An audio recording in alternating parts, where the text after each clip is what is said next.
आज की कहानी में दिखाया जाता है एक कपल यूट्यूबर्स को जो कि ट्रैवलर्स होते हैं। ये दोनों ज्यादातर ऐसी जगह पर जाते हैं जहां पर पैरानॉर्मल एक्टिविटी होती है, यानी कि हॉन्टेड प्लेसेस। वहां जाकर ये व्लॉग बनाते हैं और फिर उन्हें वो यूट्यूब पर अपलोड कर देते हैं, पर इनके चैनल पर कुछ खास व्यूज नहीं आते हैं। इसीलिए ये एक ऐसी जगह चुनते हैं जो कि पानी के अंदर होता है। पर उस जगह पर पहुंचने पर जो इनके साथ होता है वो आप कहानी में आगे जानेंगे। स्टोरी काफ़ी अच्छी है, इसलिए वीडियो को पूरा देखें। कहानी की शुरुआत में हमें दिखाए जाते हैं कपल यूट्यूबर्स बेन और टीना।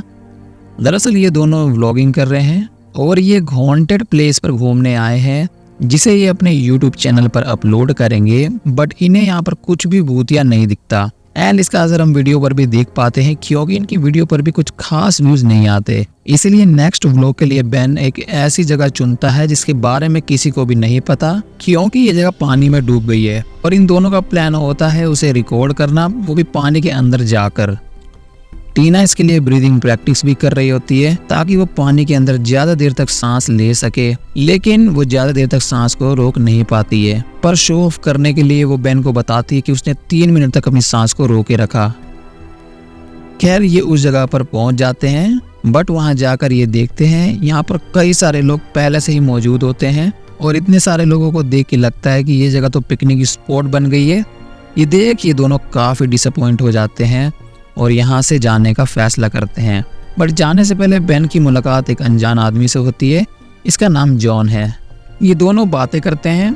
यहाँ पर बेन अपने बारे में जॉन को बताता है कि वो क्या करता है और यहाँ पर क्या करने आया था। ये सुन जॉन उसे बताता है कि वो एक ऐसी ही जगह जानता है और वो टोटली सीक्रेट है, उसके बारे में किसी को भी नहीं पता है, इसलिए तुम चाहो तो मैं तुम्हें वहाँ पर ले जा सकता हूँ। अब ये सुन बेन काफी खुश हो जाता है और ये बात जाकर वो टीना को भी बताता है। इसके बाद ये सभी उस जगह पर जाने लगते हैं। रास्ते में जॉन बताता है उस जगह पर एक गांव हुआ करता था, पर फ्लड के कारण वो पूरा गांव पानी में डूब गया और वो जगह अब एक लेक बन गई है। जॉन इन्हें उस गांव के घर के बारे में बताता है जिसे हॉन्टेड कहते हैं, क्योंकि जॉन जानता है कि ये हॉन्टेड प्लेसेस को व्लॉग करते हैं, इसलिए ये जानकारी वो उन्हें दे देता है। और उस घर को पहचानने के लिए वो बताता है कि वो उस गाँव का सबसे बड़ा घर है। खैर अब ये सभी वहां पर पहुंच जाते हैं और टीना बेन पानी में जाने की तैयारी करते हैं। बेन अपने साथ एक अंडर वाटर ड्रोन कैमरा भी ले जाता है जिसे वो टॉम बुलाता है। अंदर जाने पर इन्हें एक गाड़ी दिखती है जो कि ये बताती है कि जॉन सही कह रहा था। और फिर आगे तैरते तैरते इन्हें वो घर भी मिल जाता है जो कि पूरी तरह से लॉक होता है और इस घर के अंदर जाने के लिए कोई भी रास्ता नहीं है, जो कि थोड़ा अजीब होता है क्योंकि जब बाढ़ आई थी तो आखिर ये परिवार कर क्या रहा था। खैर इस चीज को ये दोनों इग्नोर करते हैं और रास्ता ढूंढने लगते हैं एंड लकीली इन्हें एक खिड़की मिल जाती है और उस खिड़की के जरिए ये दोनों अंदर चले जाते हैं। अब स्टार्टिंग में तो सब कुछ नॉर्मल होता है, ये पूरे घर को एक्सप्लोर कर रहे होते हैं, लेकिन कुछ देर बाद इन्हें यहाँ कुछ अजीब आवाजें सुनाई देने लगती है और इनके साथ कुछ अजीब घटनाएं भी होने लगती हैं, जैसे कि इनके इक्विपमेंट्स का मैल फंक्शन कर जाना और इनका ड्रोन बार बार किसी की मूवमेंट को कैप्चर कर रहा है, जबकि इन दोनों के अलावा इस पूरे घर में कोई भी नहीं है। पर इसके बाद ये देखते हैं कि इस घर में कई सारे बच्चों की फोटोज मिलती है, साथ ही कुछ आर्टिकल्स भी होते हैं जिनमें उन्हीं बच्चों की फोटो होती है और उसके नीचे लिखा होता है मिसिंग। और इतना ही नहीं, यहाँ के दरवाजों पर स्क्रैचेस भी होते हैं, जैसे किसी ने अपने नाखूनों से ऐसा किया हो। और घर में हर जगह इन्हें सैटेनिक सिंबल्स भी बने दिखते हैं। अब ये चीजें टीना को तो डरा देती है, बट बेन तो व्यूज में अंधा हो चुका है और वो और रिकॉर्ड करना चाहता है और भी ज्यादा इस घर को एक्सप्लोर करना चाहता है और इसके लिए वो टीना को भी मना लेता है। और ऐसे ही रिकॉर्ड करते करते पहुंच जाते हैं इस घर के किचन में, जहां इन्हें एक सीक्रेट रूम मिलता है जिसके दरवाजे पर क्रूसिफिक्शन बना होता है।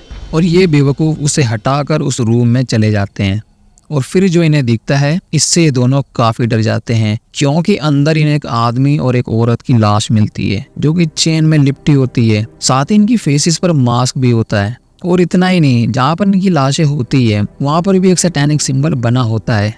ये देख टीना तुरंत ही बेन को यहाँ से चलने के लिए कहती है। बेन भी उसकी बात मानता है और ये दोनों यहाँ से निकलने लगते हैं। पर जब ये उस खिड़की पर पहुंचते हैं जहाँ से ये अंदर आए थे, इन्हें यकीन नहीं होता क्योंकि वो रास्ता ब्लॉक हो गया है और वहां पर अचानक ही दीवार आ गई।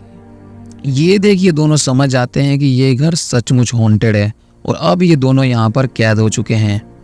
टीना इससे काफी घबरा जाती है, जिसकी वजह से उसका ऑक्सीजन भी तेजी से खाली हो रहा होता है, इसलिए बेन उसे शांत करता है। लेकिन उसी दौरान हम देखते हैं कि बेन के पीछे एक लड़की की लाश आती है जो कि जिंदा होती है और टीना ये देख लेती है, जिससे वो काफ़ी डर जाती है।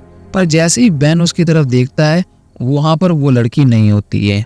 टीना उसे बताती है कि उसने क्या देखा, बट वहाँ पर कोई भी नहीं होता। इसलिए अगेन बेन उसे शांत करता है और ये दोनों कोई दूसरा रास्ता ढूंढने लगते हैं, लेकिन बाहर निकलने का हर रास्ता ब्लॉक होता है। तभी इन्हें एक फिश दिखती है। अब ये दोनों दिमाग लगाते हैं कि अगर घर में एक फिश है यानी कि यहाँ से आने और जाने का एक रास्ता भी है। इसलिए ये दोनों उस फिश का पीछा करने लगते हैं और पीछा करते करते उसी रूम में चले आते हैं जहाँ पर वो 2 लाशें होती हैं। लकीली उन्हें वो रास्ता भी दिखता है जहाँ से वो मछली आई थी, पर इस रास्ते से ये दोनों बाहर नहीं निकल सकते और जगह इतनी छोटी होती है कि वहाँ से सिर्फ एक मछली ही आ जा सकती है। पर बेन फिर भी वहाँ से निकलने की कोशिश करने लगता है। उसी बीच टीना को एक हेलुसिनेशन आता है जहाँ वो देखती है कि वो दोनों लाशें गायब हो चुकी है और कोई चीज उस पर अटैक कर देती है, जिससे वो काफी चिल्लाने लगती है। पर जैसे ही वो हेलुसिनेशन से बाहर आती है उसे बेन दिखता है और वो सारी चीजें बेन को बताने लगती है कि वो लाशें गायब हो चुकी है। पर बेन उसे बताता है कि वो बस एक हेलुसिनेशन था, क्योंकि हम वहाँ पर उन दोनों लाशों को अगेन देख पाते हैं। नाउ बेन के दिमाग में पता नहीं क्या आता है कि वो इन दोनों लाशों के लगे मुंह पर मास्क को हटा देता है और ऐसा करते ही ये लाशें जिंदा हो जाती हैं और इन दोनों पर अटैक कर देती हैं। इससे डर ये दोनों यहाँ से भागने लगते हैं। इनसे बचने के लिए वो इस रूम के दरवाजे को बंद कर देते हैं और बाहर निकलने के लिए घर की चिमनी का इस्तेमाल करते हैं। पर जैसे ही थोड़ा ऊपर जाते हैं ये चिमनी टूट जाती है, इसकी वजह से ये दोनों अलग अलग हो जाते हैं।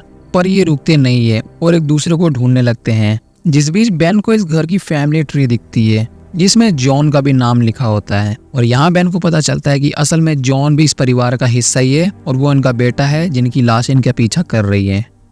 खैर हम देखते हैं कि इन दोनों पर ही ये लाशें हमला कर देती हैं। इसमें टीना तो बच जाती है पर बेन को वो लड़की पकड़ लेती है और असल में ये जॉन की बहन है, इसका नाम सैरा है और ये बेन को पॉजेस कर लेती है। पॉजेस होने के बाद बेन टीना को ढूंढ लेता है। वो कहता है कि उसे बाहर जाने का रास्ता मिल गया है और वो उसे सेलर में ले जाता है जहाँ पर एक प्रोजेक्टर होता है जिसे बेन चालू कर देता है और इसमें हम उसी पूरे परिवार को देख पाते हैं, यानी कि जॉन, जॉन की बहन और उसकी मम्मी पापा को, और ये भी कि वो क्या कारनामे करते थे।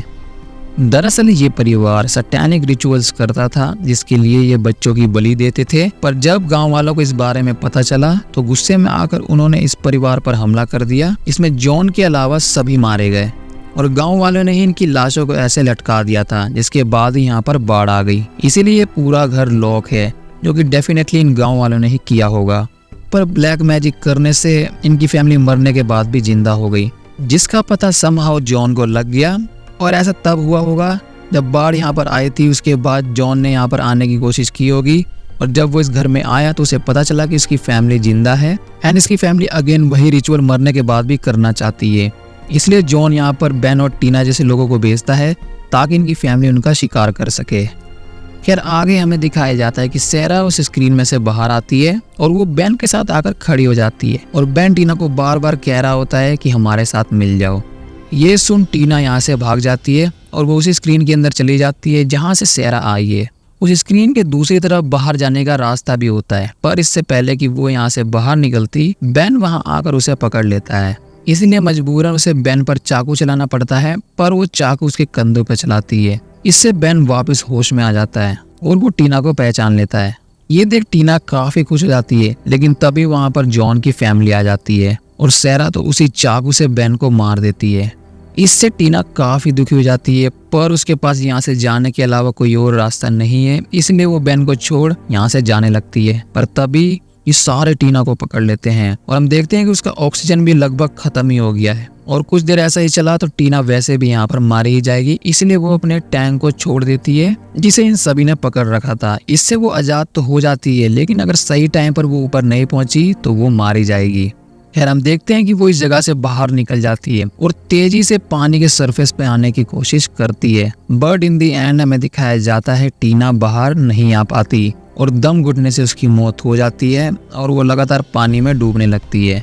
और यहाँ हमें फिल्म का वही सीन याद आता है जब वो बाथटब में थी और ब्रीदिंग प्रैक्टिस कर रही थी, जहाँ पर उसने सिर्फ 1.5 मिनट ही अपनी सांस को रोका था और उसने बेन को बताया था कि उसने 3 मिनट तक अपनी सांस को रोका। और अगर सच में टीना कैपेबल होती 3 मिनट तक सांस रोकने की तो आज उसकी जान बच जाती। खैर आखिर में दिखाया जाता है जॉन 2 लड़कियों को और यहाँ पर लाता है, जैसे वो बेन और टीना को लाया था, और इसी के साथ ये कहानी एंड होती है।